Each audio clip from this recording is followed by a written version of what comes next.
لیکن اس کے بعد ان کی تاریخ میں ایک دور وہ آیا جب حضرت مسیح علیہ السلام ان میں مبعوث کیے گئے۔ یہ 1400 سالہ تاریخ کا کلائمیکس ہے یہود کی۔ جب کتاب انہیں دی گئی تھی تورات حضرت موسیٰ کے ذریعے، وہ 1400 قبل مسیح کا واقعہ ہے۔ اس وقت سے لے کر اللہ کا وہ فضل ان پر ہوا کہ کوئی ایک لمحہ ایسا نہیں آیا 1400 برس میں کہ ان کے ہاں کوئی نہ کوئی نبی موجود نہ۔ یہ تار ٹوٹا ہی نہیں، 2 سے شروع ہوا، موسیٰ ہارون علیہ السلام، اور 1400 برس کے بعد پھر آخری 2 ہیں، عیسیٰ اور یحییٰ علیہ السلام، یوں سمجھ لیجئے۔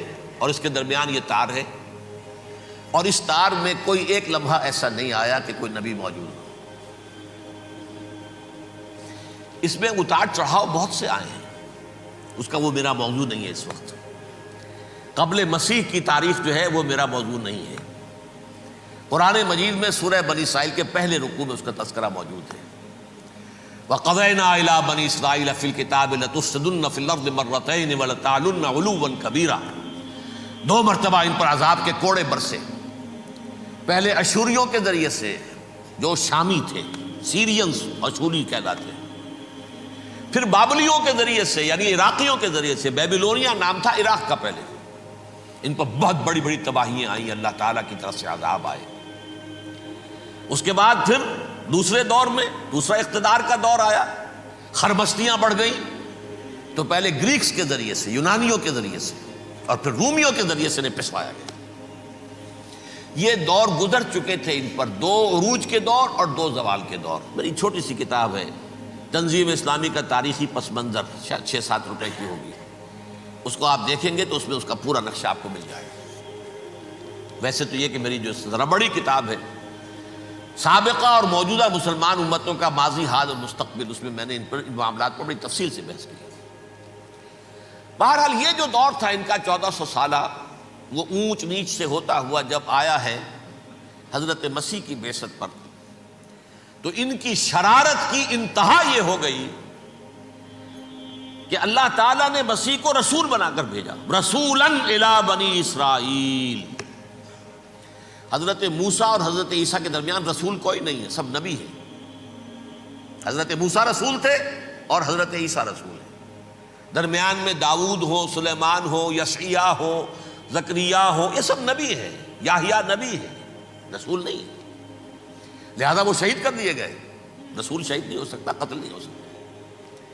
لیکن عیسیٰ اور موسیٰ کے درمیان 1400 برس ان کے جو ہیں، اس کا کلائمیکس ہے حضرت مسیح علیہ السلام کی بعثت، اور حضرت مسیح علیہ السلام کو جسے اللہ نے اپنی روح قرار دیا، روح منہ، کلمتہ القاہا الی مریم، اللہ کا کلمہ، عظیم ترین معجزات۔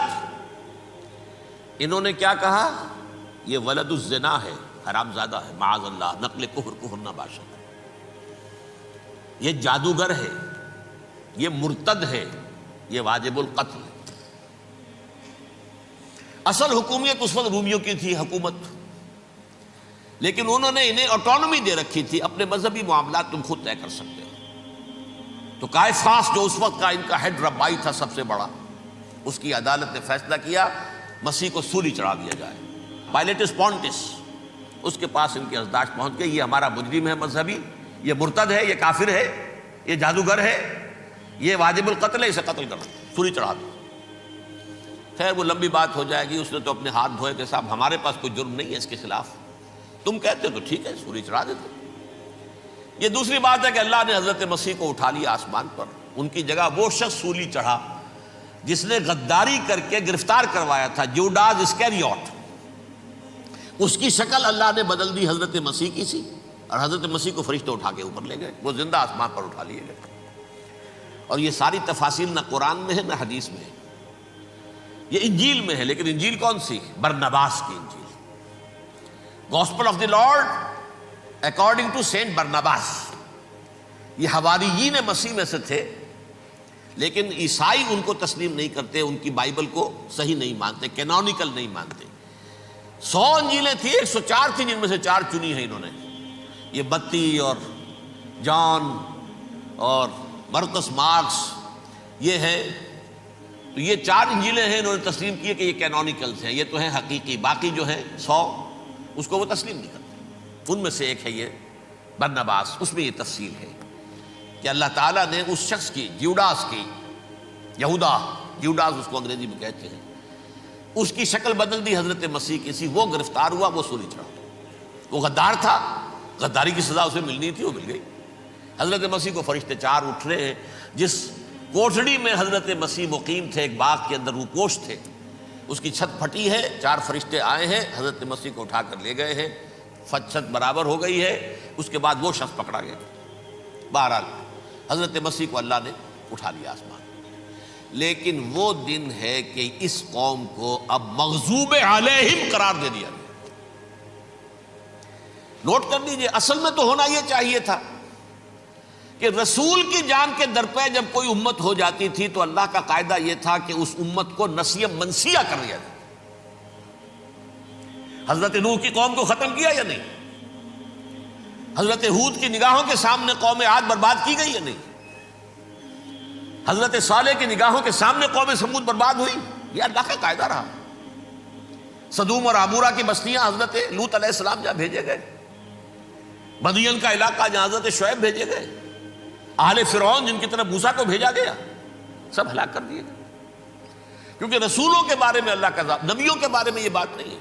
نبی آیا، اس نے دعوت دی، جس نے مان لیا اچھا کیا، اپنے لیے اچھا کیا، نہیں مانا اس کی اپنی جو ہے عاقبت برباد ہو گئی۔ دنیا میں کوئی فیصلہ اس کا نہیں ہوتا، لیکن رسولوں کا معاملہ یہ ہوتا ہے کہ دنیا میں وہ اللہ کی عدالت بن کر آتے ہیں، مانو گے تو بچو گے، نہیں مانو گے ہلاک ہو جاؤ۔ تو اس اعتبار سے وہ مستحق تو ہو چکے تھے اس کے کہ انہیں ہلاک کر دیا جائے۔ اب اللہ کی کوئی خصوصی مشیت ہے، اس میں کیا حکمت ہے، وہ ہے ایک حکمت میں بعد میں اگر وقت ہوا تو بتاؤں گا۔ فیصلہ یہ کیا اللہ نے کہ حضرت مسیح کو تو اٹھا لیا زندہ، اور ان کی رسی ابھی مزید دراز کر دی کہ ان کو ابھی مہلت دے دی کہ تمہیں آخری استیصال، جس کو عذاب اکبر کہتا ہے قرآن، سورہ سجدہ جو حضور ہر جمعے کی پہلی رکعت میں فجر میں پڑھتے تھے، وَلَنُذِيقَنَّهُم مِّنَ الْعَذَابِ الْأَدْنَىٰ دُونَ الْعَذَابِ الْأَكْبَرِ لَعَلَّهُمْ يَرْجِعُونَ۔ چھوٹے چھوٹے عذاب اور ایک بڑا عذاب، جبکہ قوم بالکل برباد، نسیم منسیہ، کأن لم یغنوا فیہا، ایسے ہو جائیں جیسے کوئی تھے ہی نہیں آباد یہاں۔ لا یرا الا مساکنہم، اب ان کے مسکن نظر آتے ہیں، مکین نظر نہیں آتے۔ یہ عذاب اکبر جو ہے وہ ان پر نہیں آیا، حالانکہ وہ مستحق ہو گئے تھے اسی وقت۔ اس کو یوں سمجھیے کہ کسی شخص کو پھانسی کا حکم تو ہو جائے، ایگزیکیوشن نہیں ہوتا ہے، کئی سال گزر جاتے ہیں پڑے ہوئے، اور معاملات جو ہیں وہ چلتے رہتے ہیں۔ یہ معاملہ ہوا اس کے ساتھ، ورنہ یہ مستحق ہو چکے تھے آخری بربادی تباہی کے، عذاب استیصال، جڑ سے کاٹ دینے والا عذاب، وہ آ سکتا تھا ان پر اسی وقت، لیکن اللہ نے ان کی مہلت دراز کی ہے۔ لیکن اس کے بعد اللہ نے ان کو ایک اور موقع دیا۔ 600 برس بعد حضرت مسیح کے محمد الرسول اللہ صلی اللہ علیہ وسلم کی بعثت ہوئی، اور یہ میں سمجھتا ہوں کہ اس قوم پر اللہ کا اتنا بڑا فضل تھا، اتنا بڑا فضل تھا، اتنا بڑا فضل تھا۔ اب پھر ایک موقع دیا، عسیٰ ربکم ان یرحمکم وان عدتم عدنا۔ دیکھو اب بھی تمہیں ہم ایک موقع دے رہے ہیں، تمہارا رب تمہارے اوپر اب بھی فضل کرنے کو تیار ہے، رحم فرمانے کو تیار ہے۔ ان ھذا القرآن یہدی للتی ہی اقوم، اس قرآن کے سائے میں آ جاؤ، یہ شاہدرا ہے ہدایت میں آنے کا، اس میں داخل ہو جاؤ، محمد کی تصدیق کرو صلی اللہ علیہ وسلم، دامن محمدی میں آ جاؤ، اب بھی ہم تمہارے گناہ بخش دیں۔ لیکن نہیں، اس قوم نے حضرت محمد صلی اللہ علیہ وسلم کی دشمنی کی کمر کس لی، اور اب یوں سمجھیے اس تاریخ سے لے کر آج تک یہ گٹھ جوڑ ہے۔ ظاہر بات ہے کہ ابلیس کا بھی اصل دشمن اب کون ہے، یا ہدف کون ہے، ٹارگٹ کون ہے؟ جنہوں نے محمد کو نہیں مانا صلی اللہ، وہ تو ہے ہی جہنمی، ان پر کوئی اور محنت کرنے کی ضرورت کیا ہے؟ سمجھ گئے میری بات؟ حضور کی بعثت کے بعد جنہیں حضور کو رد کر دیا، ان پر ایمان نہیں لائے، وہ کون ہے؟ کافر، وہ جہنمی ہے ہی ہے۔ لہذا اس کے اوپر کوئی محنت صرف کرنے کی ابلیس کو ضرورت نہیں ہے، اس کا اصل ٹارگٹ امت محمد ہے صلی اللہ علیہ وسلم۔ وہ ساری نوع انسانی کی دشمنی اب آ کر مرکوز ہو گئی ہے امت محمد صلی اللہ علیہ وسلم کی دشمنی پر۔ اور اسی طرح یہود کا معاملہ، اگرچہ ویسے پوری نوع انسانی کے دشمن ہیں، انہیں حیوان سمجھتے، ان کی جان مال اپنے لیے مباح سمجھتے ہیں، جس طرح چاہیں لوٹے کھسوٹے کھائیں پیئے انہیں، لیکن اب ان کی بھی دشمنی کا سب سے بڑا مرکز امت محمد۔ کیوں؟